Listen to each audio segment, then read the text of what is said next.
Hello everyone. This story is about, what if Naruto and Temari had a political marriage after the failed Suna invasion? Desperate to keep their alliance with Konoha, the Suna council decides to offer Temari's hand in marriage to none other than Naruto, after realizing who he is. Hope you enjoy the story, and as always, please like, share and subscribe for more. Now let's start. Finished with breakfast, Naruto sat at the counter in the kitchen working on his gear. In addition to adding storage seals to his new coat, he was also trying to adjust the vest Temari was making him wear to be more comfortable. So far, he wasn't having much luck, and he was beginning to consider having some clones pound the crap out of it to loosen it up. Sitting just down the counter, where she was working on her own gear, Yugao watched Naruto with barely hidden amusement. "Having trouble, Naruto-sama?" she asked slyly. "I suppose," Naruto admitted grumpily. "I just don't get how everyone wears these things all the time, they're so damn uncomfortable." Yugao stood up from her stool and wandered over to check out his vest. "Well, part of it is breaking it in. The other part is getting a vest in the right size." Naruto froze before turning towards her. "This isn't the right size?" "Well, technically it is," Yugao replied. "The standard size doesn't actually fit very well, so most experienced shinobi wear a larger size adjusted to fit." Naruto sighed and tossed the offending vest onto the counter. "I suppose this is one of those things your Jonin-sensei is supposed to share with you?" Getting a nod from Yugao, Naruto groaned and rubbed his face in annoyance. "Damn it, Kakashi-sensei. Would it have killed you to do your damn job, right?" The two continued to work in companionable silence for a few minutes before Naruto cleared his throat. "Hey Yuga-chan, can I ask why you keep calling me Naruto-sama?" Yugao raised an eyebrow in question. "It is the proper way to refer to one's liege, is there a problem?" Naruto shrugged uncomfortably. Well, I guess I'm just not used to it," he said. "It really sort of feels like you're talking to someone else." "More that he has some issues from how he was treated before," Temari said with a yawn as she entered the kitchen. Making her way to the table, she plopped down in her chair before turning her attention back to Naruto and Yugao. "For obvious reasons, he is uncomfortable with open displays of respect, so how about I save us all some time? In public, call him Naruto-sama, at home or in private, he really prefers just Naruto." She paused to glare at the equipment on the counter. "Naruto, what have I told you about working on your gear in the dining room?" "Hey, you said not to do it at the table." He pointed at the counter. "This isn't the table." "The letter of the law and not the spirit, huh?" Temari asked tiredly. "Whatever, I'm too hungry to care, but you'd better clean up when you're done." Naruto flashed her a bright smile. "Of course, Temari-chan. I always do." "You want your usual?" "Yes please." Naruto popped out several clones that darted into the kitchen and he started to clean up his gear. "Got anything planned today, Temari-chan?" "Looks like I have to go trade in the vest for a larger one and then it'll be training for me." "As a matter of fact, I do have something to do today," Temari said with a sly grin. "Oh Naruto, I do have access to clan funds, right?" Yes?" Naruto replied hesitantly. That's good," Temari said with a cackle. "Can I ask why you need them?" "Well, I got to thinking after your little stunt with the council yesterday. We need a larger presence in the village for both political and practical reasons. So, easiest way to do that would be to invest in friendly businesses and to exploit the connections you've made." "Like what?" Naruto asked in confusion. "Oh, I don't know Naruto. Can you think of any countries you may have at some point become a hero to, say like Wave and Snow?" Temari said smugly. "Or perhaps you might have certain connections to Wind?" She pointed a finger at herself with false modesty. "I'm not seeing the connection," Naruto said, still confused. "I get that people like me in Wave, Snow, and Wind, but why does that affect things here? And what does it have to do with clan funds?" "Merchants are concerned about profits," Temari replied. "However, they would jump at the chance to be associated with a fast-rising, well-known hero like you. We invest with merchants that trade with those three countries and make the partnership public. The money really isn't doing us any good in the bank, and this kills two birds with one kunai. We increase our wealth and public presence at the same time we increase the prosperity of the village, and we both know that Konoha needs extra income now." "That sounds really complicated and time-consuming," Naruto said evenly. "I really wouldn't know where to start or what to do." "Of course not," Temari scoffed. "That's why I'm doing it." She patted her stomach with mixed fondness and irritation. Time is one of the things I actually do have these days, and we picked up a bibliophile last night. We'll make it work. I take it you're referring to Sakura-chan, Naruto said dryly. Speaking of, shouldn't she be up by now? Don't know, don't care, Temari said grumpily as one of the kitchen clones placed a plate in front of her. Naruto groaned and let his head drop to the counter with an audible thump. I'm going to guess that the two of you are fighting again?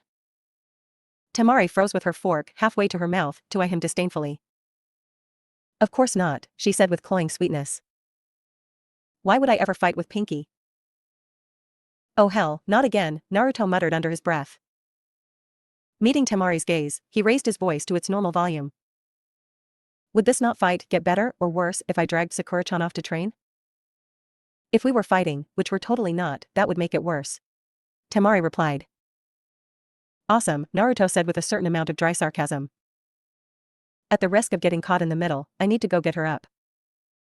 I'm sort of stuck training her for the Chunin exams, you know. Fine, Temari grudgingly agreed. But when I get back, I want you to help me train, and I expect you, not a clone. Sure, not a problem, Naruto replied. Nico-chan, you're with Temari-chan until she gets back. He paused and his grin widened. Once you get back, we can have our sparring match. Yugao nodded her acceptance, but felt she needed to point something out. Naruto, you do know that I'm not an ANBU anymore, you can call me Yugao. If anything, Naruto's grin widened.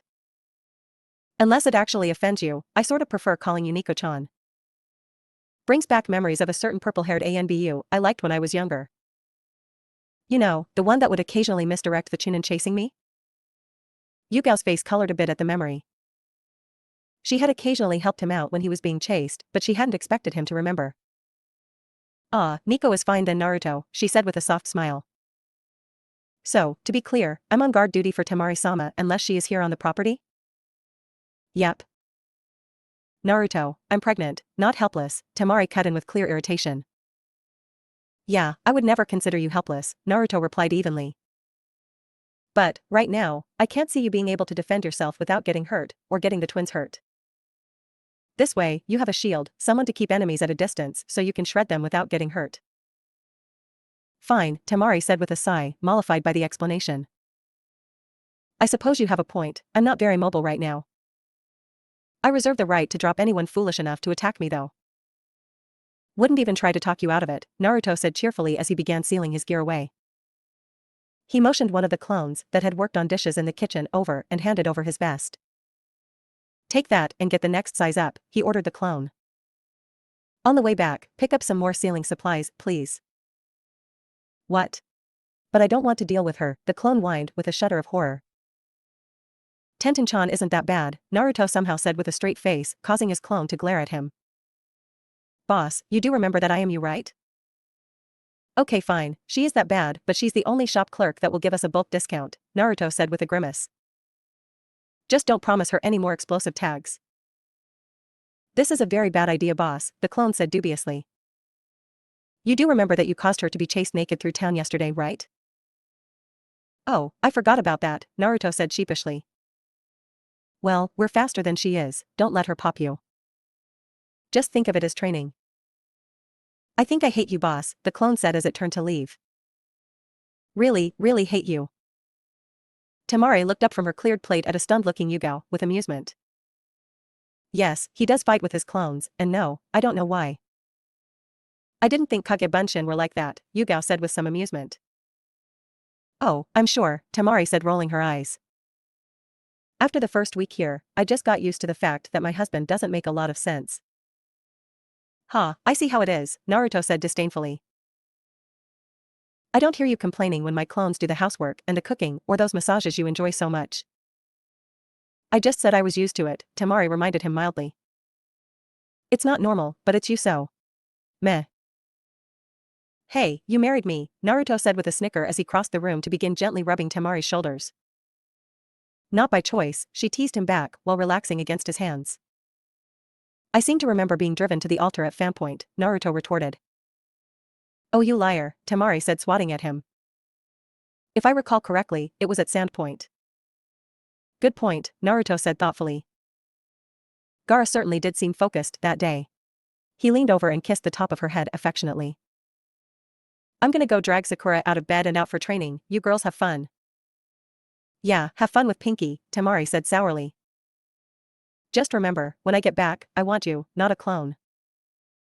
I said I would, Temari-chan, Naruto pointed out calmly. You know how I am with promises. I know, she said with a sigh. It's just I want to train with you, and I can't, but Pinky gets to, and I suppose I'm a little jealous. Sorry Temari-chan, Naruto said, wrapping her up in a hug from behind. I can't do anything about it now, but after the twins are born and you can train again, we're gonna kick ass. Going to hold you to that, Temari said quietly. Now go drag Pinky out of bed so Yugao-san and I can go run our errands. Right, errands, Naruto said, his eyes widening. He let go of Temari and turned to Yugao. Hey Nico-chan. Did you need me to send some clones to move your stuff here like I offered last night? Yugao shook her head with an amused smile. No, I didn't have much in my apartment, so I simply sealed it up last night and brought it here. Oh, okay, Naruto said, a little disappointed. Well, I guess I'll leave you ladies alone and go drag Sakura-chan out of bed. He wrapped his arms around Temari again and kissed the crown of her head affectionately. See you when you get back. After Naruto let her go and made his way upstairs, Temari sighed and pushed her plate away. She motioned for Yugao to follow her and made her way towards the front door, grabbing her fan as she went. Stepping outside, she took a deep breath and did a few light stretches before she led the way towards the front gate. You have a very interesting family dynamic, Yugao noted as she followed along alertly. Yes, I know, Temari replied with a slight grin. It can be hard living with a genius sometimes. Genius? Yugao asked in confusion. I've heard Naruto called a great many things, but not that. It fits, Temari said with a sigh of frustration. His social skills are unbelievably stunted in some aspects, but he was born to be a shinobi, even without using his clones to train. Really? Yugao asked with a hint of disbelief. It's not that I'm doubting you, Temari-sama, but wouldn't some of that show in the academy? If any instructor other than Irika had bothered to teach him, Temari said bitterly. Just look at what he could do though. From what I've heard, before he was a genin with no control of his chakra, it took Anbu or Irika to catch him after his pranks. From what he said and what he didn't say, he usually let Irika catch him. I never really looked at it that way, Yugao said thoughtfully. You have a point though, he shouldn't have been that hard to catch. Yeah, and then there is the way he learned tree climbing, Temari pointed out. From what Naruto and Pinky have said, Kakashi showed them once and that was all the help he gave. One of the reasons I'm not terribly fond of him, just so you know. Anyway, apparently Naruto and Sasuke team. Damn it, now he has me calling the Uchiha that. She paused and shook her fist at the house in mock anger, to the amusement of Yugao. So yeah, they tied in how long it took them to learn it, but Naruto has a great deal more chakra than Uchiha does. He learned to control his chakra faster than the prodigy. There are lots of things like that. He was a failed genin that learned Kage Bunshin from a scroll inside of 2 hours. He learned the Rasengan faster than Erasenin. Damn it, Naruto. He does come up with some colorful and insightful nicknames, Yugao pointed out with a chuckle. I know, Temari said in annoyance. But I'm supposed to be the one influencing him, not picking up his bad traits. It works both ways, Temari-sama, Yugao said with a hint of sadness. A couple in love will inevitably become more in sync with each other. He's matured a great deal since your marriage and you seem much happier than you were during the Chunin exams. You sound like you've watched very closely, Temari said, her curiosity aroused. I can see why you would keep an eye on Naruto, but why were you watching me? Well, I could tell you that it was part of my duty as an ANBU, but that isn't the whole story, Yugao replied after a moment. The truth is much more complicated and I'm not sure if I should share it since it involves the former Uzumaki clan head. Okay, now I really have to know, Temari observed. If I remember correctly, Kushina-sama was the previous clan head and I know you trained with her. She stopped in the middle of the street and turned to Yugao with a thoughtful look. If I were to order you to tell me in my capacity as the new Uzumaki matriarch, would you be able to tell me? Yes, Yugao said with a slight smile for Temari's clever use of legalities. As I am a vassal of the Uzumaki clan, only Naruto's orders can override yours, Temari-sama. Did you have orders for me? Yes I do, Temari said with a triumphant grin. Yugao, I require that you tell me why you were watching me so closely during the Chunin exams. The Uzumaki are a very pragmatic clan, Yugao said to start her story. While Kushina-sama had no idea Naruto would be orphaned on the day of his birth, she was already planning out part of his future before he was born. Oh, don't tell me, Temari groaned. I think you've guessed part of it, Yugao said with a little smirk. Yes, she convinced Minato-sama to offer political marriage to Suna, and yes, for you. Her plan was to have the two of you meet very young and grow up knowing you would marry each other. A plan that no one but the two of them knew about that died with them, Temari said wryly. And yet, here we are now. I'm trying to draw some amusement from it, but life would have been a lot less painful if that plan had happened. My brother was a monster before he fought Naruto, would that have still happened if they'd met as children? I know I see him as he is after growing up shunned, but I just can't see Naruto shunning Gaara back then. She sighed and resumed walking. No sense dwelling on the past, I suppose. At least it looks brighter now, Yugao commented before turning glum. I suppose I'll need to find someone to carry on my clan as well, but it's hard to let go of Hayate-kun's memory. We won't force you, Temari said looking over her shoulder at Yugao. Despite it turning out to be a good thing, I think Naruto and I are a bit scarred from being forced to marry. But that does bring up something I was wondering about. Why didn't you come forward when Naruto was younger? Why swear as a vassal now? Well, as I said before, the Uzumaki were a very pragmatic clan. When I told Naruto that my clan were sworn vassals in Yuzu, I was shading the truth somewhat. Yugao paused to glare at a merchant who was scowling at Temari with undisguised hatred. Paling, the man ducked his head and scurried back into his shop when Yugao loosened her sword in its sheath. Ignoring the byplay as if it were beneath her notice, but secretly marking the man down as the first person she intended to run out of business. Temari waited patiently for Yugao to finish her search for threats. So, the Uzumaki didn't actually require the clans themselves to swear fealty, Yugao continued. All residents of Yuzu were allowed to pledge themselves, but they were also free to not so. From what I've read in my grandfather's journal, the Uzumaki didn't want anyone swearing fealty unless it was their choice. Interestingly enough, they didn't discriminate against those that weren't oath-bound though. First opportunities, did you to sworn vassals? Not sure I follow, Temari admitted. Say for example that a position as a Jonin sensei opened up. So there are 2 Jonin eligible for the position, and they are exactly equal in skill.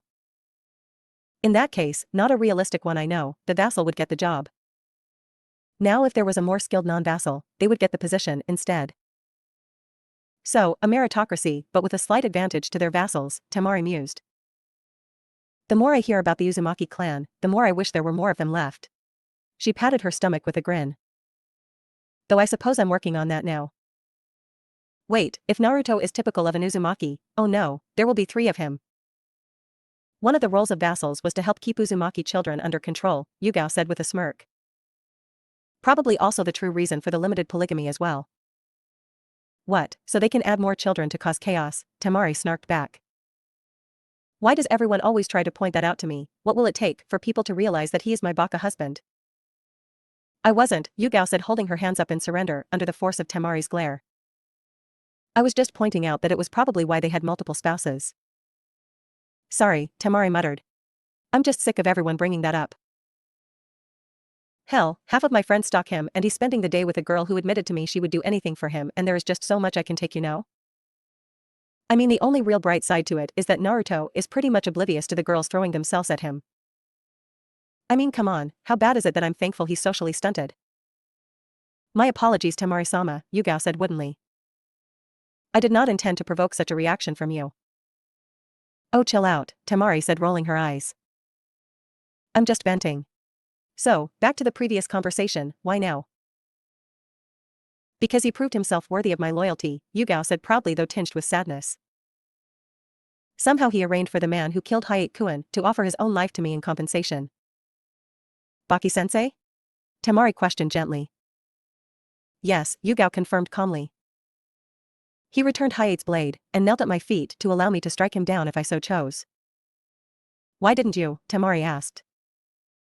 I'm not sure I would restrain myself if someone killed Naruto and then offered their life to me.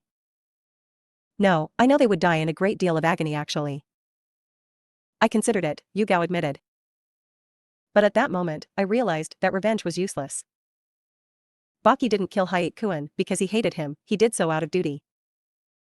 I realized I could take the path of vengeance or I could follow Naruto-sama to a brighter future. That was when I made my decision that I would honor my clan's legacy and bind myself to the Uzumaki clan. I see, Temari said softly. Well, I thank you for sparing my sensei's life. He was one of the very few that actually gave a damn about me when I was growing up. It's actually very sad that he was the killer, you know. Baki is firmly loyal to Suna, but he was always the voice on the council in favor of the alliance with Konoha. I very much doubt he took pride or joy in the kill. Yes, I know, Yugao said with a sad smile. We talked after I spared his life and he had nothing but admiration for Hayate-kun's skill and regret at the waste of his life. I suppose there are worse things than to be remembered as skilled by an enemy. Yugao felt a brief ki flare and smoothly moved around Temari to place herself between it and the girl. Looking up, she noted the Iwa Kunoichi glaring at Temari from across the market plaza. Ignore her, Temari said with a deliberate yawn in the other girl's direction. She wouldn't dare do anything publicly, and frankly, the rock whore is not worth my time. Really wish an unpleasant death on the bitch some days though. She continued to ignore Kuratsuchi to compare the address on the gate in front of her with the card in her hand. Looks like we're here. Pardon Temari-sama, but here where? Temari shrugged as she politely knocked on the door next to the gate. Headquarters of a merchant caravan that usually trades with Wave. If they love Naruto a quarter as much as he claims, this is a very important step in that bright future you were talking about.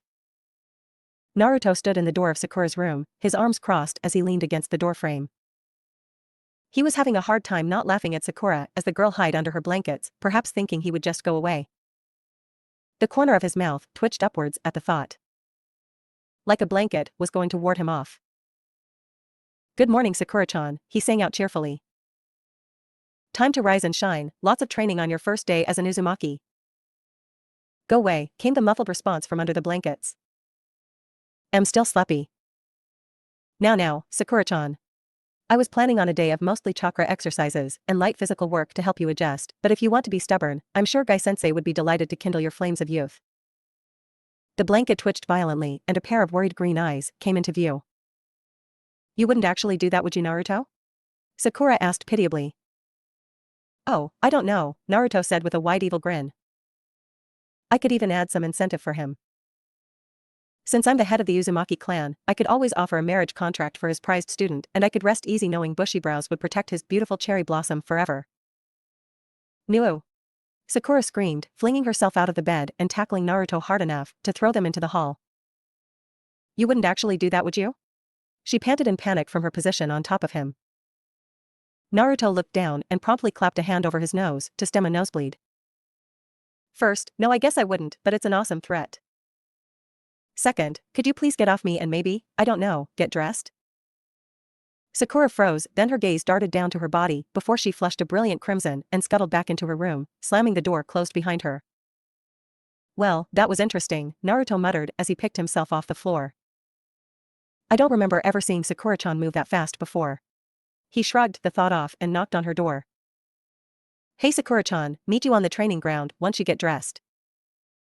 Also, in the interests of avoiding a painful death at Temari's hands, that never happened, okay? Getting a muffled yes from inside the room, Naruto shook his head ruefully and with a cheerful whistle on his lips headed downstairs and outside. Making his way toward the center of the training field, Naruto decided to amuse himself while he waited by practicing his new juggling skills with a few kunai. While most would scoff at the usefulness of the skill, Naruto noted that his reflexes had improved by a measurable amount since he'd learned the skill. Catching sharp, fast-moving metal and redirecting it, no, that skill would never come in handy, he thought with more than a trace of sarcasm. His concentration slipped and he cut himself when he noticed Sakura carefully making her way towards him. Cursing under his breath and sucking on his cut thumb, he gathered up his kunai and watched her from the corner of his eye. Looking good Sakura-chan, he said loudly when the girl paused timidly at the edge of the field. I see you're still having trouble with your balance, is it at least better than last night? Sakura gave him a warm and genuine smile at his compliment. She'd changed her wardrobe to reflect her new status as an Uzumaki and was glad that he liked it. She ditched the dress with her parents' emblem and replaced it with a sleeveless red shirt with black trim, Uzumaki spiral located on her back in Naruto's new burnt orange color. She'd considered trying to wear a top in that color with a white spiral, but well, pink and dark orange clashed a bit. To finish off her outfit, she'd grabbed some black shorts, black boots, and a pair of black fingerless ninjutsu gloves. All in all, she thought she looked pretty serious, and even Temari had grudgingly agreed it was a good look for her. So wrapped up in the warm feelings brought on by actually being complimented on her appearance for once, Sakura almost missed the question she was asked. Doing a quick rewind in her head, she managed to answer before it got more than a momentary awkward silence. "Oh, yes, it's a lot better than last night," she said, referring to her balance. "I just feel a bit unstable now." Naruto said with a frown at the news. "Well, let's get to work and see if we can fix that." After a short warm-up, Naruto made Sakura run through the basic Academy Taijutsu forms, causing him a great deal of irritation. "Sakura-chan, what the hell are you doing?" he finally asked in exasperation. "The Academy forms like you said," Sakura snapped back. "Sakura, this is to train your body for fighting and you're focused on trying to make it look pretty." He began to pace in irritation. "Where's the pop, the snap? You think a slow block like that is going to keep you alive?" "I had the highest score for girls in the academy," Sakura said defensively. "This is how they taught us to do it." "Was it Mizuki?" Naruto asked with sudden insight. Yeah," Sakura replied. "Irika was always occupied trying to keep you boys from killing each other, so he left us girls with Mizuki." And suddenly, so many things make more sense, Naruto muttered to himself. "Okay, long story short, you got screwed, but we can fix this. You have textbook form and I suck at the academy kata, but I know how to fight and you don't. Since you seem to be moving around better, I think it's time for a spar." Naruto slid into a relaxed fighting stance and motioned for Sakura to attack him. Letting her charge, with an upraised fist, he smirked and pivoted forward on his foreleg and causally reached out to snag her arm. Pulling her forward and off balance, he stopped the reverse backhand when it touched her neck, kunai in the hand sticking out far enough she could see it. "And now, you're dead," he said quietly. "Until I got my hands on my mother's taijutsu scroll, I thought fights were supposed to be long and cool, but they're not. When the stakes are life and death, Sakura-chan, textbook means absolutely nothing." Releasing her, he backed up and created a clone. "This clone will be your sparring partner," he told the still slightly shaking girl. "He won't be going full out on you or using weapons, but you're going to have to defend yourself. If you can pop the clone within 30 minutes, we'll start working on chakra control. If you can't," he trailed up with an amused grin. "Got it," Sakura said with determination. "Not popping clone equals pain." She gave him a fixed grin. "I suppose I'll just have to get better then." "That's the spirit, Sakura-chan," Naruto said, pleased with her reaction. 30 minutes begins. Now." He winced when the clone darted in and dropped Sakura to the ground within 5 seconds. He considered telling the clone to ease up a bit to start, but froze when he caught sight of Sakura's face. There was no give in her eyes as she dragged herself back to her feet, and the calm, calculated look she was giving his clone amused him. Her physical skills aren't up to snuff, he though with a slight smile. She's smart though, counting her out would be very foolish. Wonder if she'll be able to beat the clone before time's up. Moving away, to give Sakura and the clone some space to work with, Naruto popped off a dozen clones and drew a pair of kunai. He'd been a bit over-reliant on his kodachi lately, and it was time to fix that. He let out a wild laugh as the first clone attacked. Oh, but he loved training. "So, I have some interesting news," Asuma drawled lazy to his team as they sat in their favorite restaurant. "As of tomorrow, you will have a temporary sensei getting you read for the Chunin exams in Suna." Ignoring the protests from Choji and Ino, Shikimura locked eyes with his sensei. "It's Naruto, isn't it?" he asked, casually shutting Ino and Choji up. "It is," Asuma confirmed with a nod. "I'm curious how you knew with only that statement for clues." "He's troublesome like that," Shikamaru said with a sigh. "It doesn't hurt that whenever we deal with Suna, he's always involved." "I assume Sakura will be taking my spot for the exams?" "Really?" Ino cut in excitedly. "That's pretty cool, but does Naruto even know how to train someone?" "Who knows," Asuma said with a shrug. "From what I understand, he's spending today getting Sakura up to speed." "Poor Sakura," Choji chimed in. "I've seen what Naruto considers training, he's nuts." "You seem to be missing the fact that you'll have to deal with it after today," Asuma pointed out in amusement. "Oh, I'm aware of it," Choji replied. "But tomorrow is another day, and I'm trying not to think about it right now." "Bah, you're almost as lazy as Shikamaru," Ino sighed with fond annoyance. Hey Asuma-sensei, can we go check things out once we get done with lunch? I want to see what we'll be dealing with tomorrow. Yes, I'm sure that's your only reason, Shikamaru noted lazily, getting a blush from Ino. Ignoring him, can we please Asuma-sensei? I don't see why not, and I want to check on how his wind element training is progressing anyway. Asuma took a drag on his cigarette and regarded his team thoughtfully. Matter of fact, I don't see any reason he can't take responsibility for you guys today. You'll still meet with us? Ino asked, shyly. I wouldn't want you to just forget about us. Of course, Asuma said with a chuckle. Trust me Ino, I couldn't forget about this team even if I tried. Way to ruin the moment, sensei, Ino pouted. You're supposed to be sad about this. It's not like he won't be keeping an eye on us, Shikamaru pointed out. He just can't admit it, it's a guy code violation. That's not even a real thing, Ino protested. Yes it is, Choji remarked. It may be unwritten, but it does exist. Tell me you don't have a girl code. I suppose, Ino said grudgingly. You know it wouldn't kill you guys to actually admit your feelings about things. Asuma, Choji, and Shikamaru exchanged amused glances. Possibly, Asuma admitted. But why take the chance? Temari winced and slowly slid her fan closed, taking care to not make any sudden moves. Following her lead, Yugao relaxed her grip on her katana and the pair watched the ANBU surrounding them calmly. Behind Temari was a straight line of destruction, several shop stalls only existing as piles of debris. The two traded glances as Tsunade arrived flanked by two more ANBU and Temari began to regret using as much force as she had. So I received a report of a clan-related incident, Tsunade said crossly. I was expecting to find Naruto, not you Temari-san. Explain yourself. The drunk grabbed my ass, Temari said defiantly. When Yugao grabbed his arm, he pulled a knife on her. Given that she is a former ANBU operative, I'm still waiting on the explanation for that, Tsunade said pointing at Temari's handiwork. He called us the demon's whores, Yugao said flatly.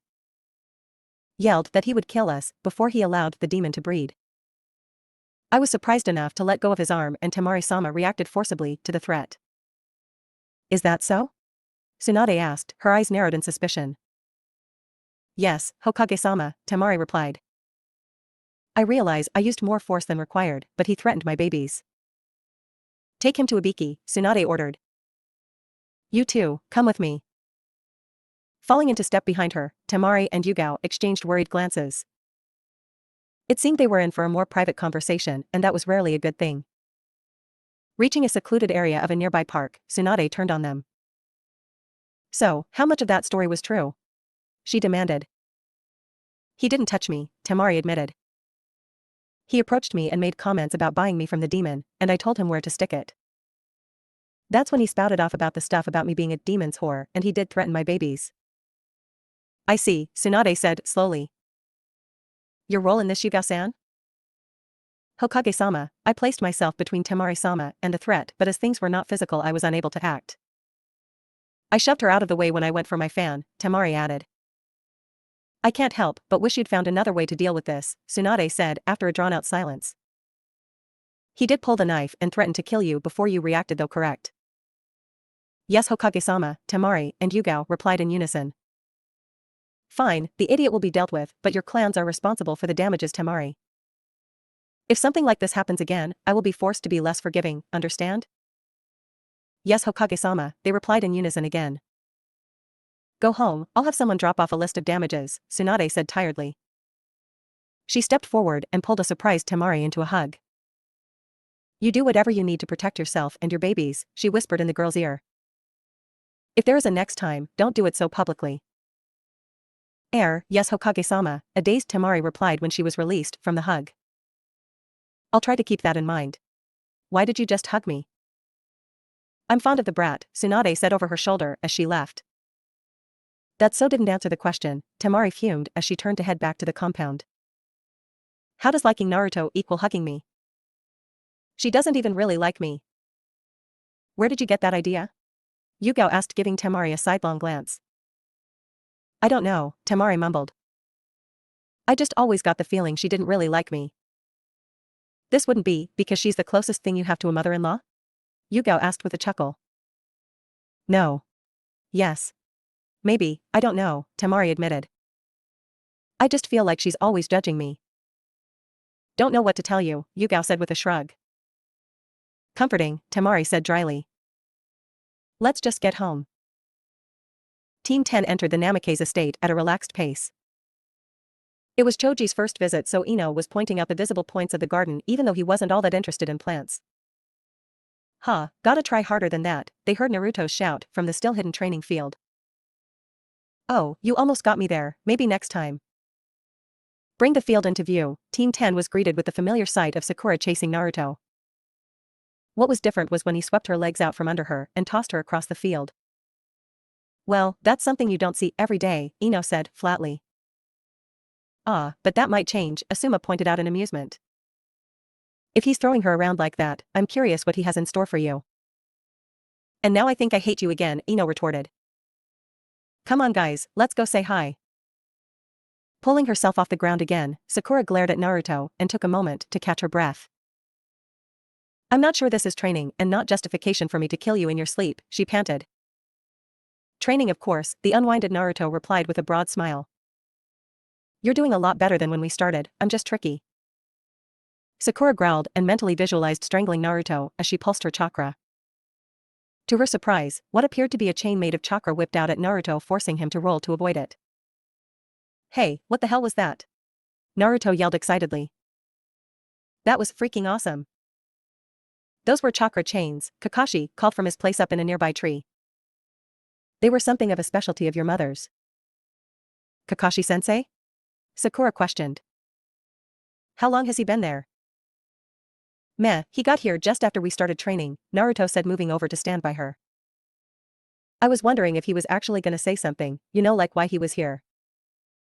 Mama, that's hurtful, Naruto, Kakashi said without looking up from his book. Can't a sensei check up on his cute little students? I guess, but wouldn't such a sensei actually help those old students, Naruto said crossly. You had it under control, Kakashi said, glancing up from his book with an eye smile. When you actually needed help, I provided it. He's got a point, Asuma pointed out as his team made its way closer.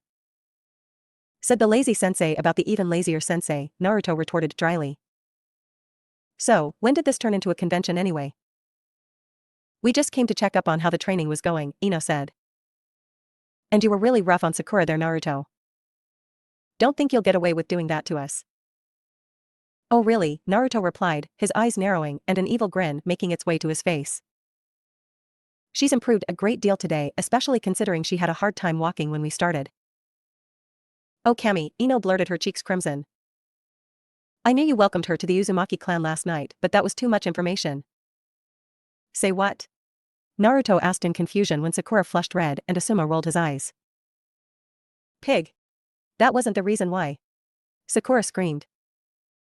The adoption ritual just messed with my balance. Oh, Ino said, now nearly matching Sakura's new shade of red. Is that why you have red in your hair? More or less yes, but clan secrets and all that, Sakura replied haughtily. Couldn't tell you unless you joined the family. Which isn't happening anytime soon, Temari said, breaking in as she arrived. Naruto, has ANBU delivered any messages while I was gone? Nope, was just me and Sakura-chan till everyone showed up, but you missed this really cool thing Sakura-chan just did. Yes, that's nice dear, Temari said, rolling her eyes. So, what are we going to do with so many people here? Same thing I do every day, Naruto said with a maniacal smile. Train. After spending the rest of the afternoon forcing all of his guests to train with him, Naruto took a break in the garden as the girls bickered somewhere on what to prepare for such a large dinner gathering. He glanced up when Shikamaru joined him on the bench. Hey Shikamaru, what's up? Naruto, Shikamaru said, looking unusually focused. I may not show it much, but I am rather fond of my team. Sure, Naruto replied, confused. What about it? I want you to promise me that you will do everything in your power to get them ready for the exams and to bring them back alive. I promise to train them as best I can, but Shikamaru, I can't promise they'll come out of the exams in one piece. A sensei does what they can, but eventually they must simply have faith in their students, Asuma said, joining the conversation and startling both boys. If you train them with the intensity you showed today, I have faith that they will come out on top. I wish I was going with them, Shikamaru muttered.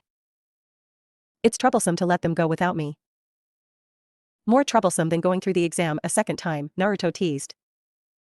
Maybe not, Shikamaru admitted with a chuckle.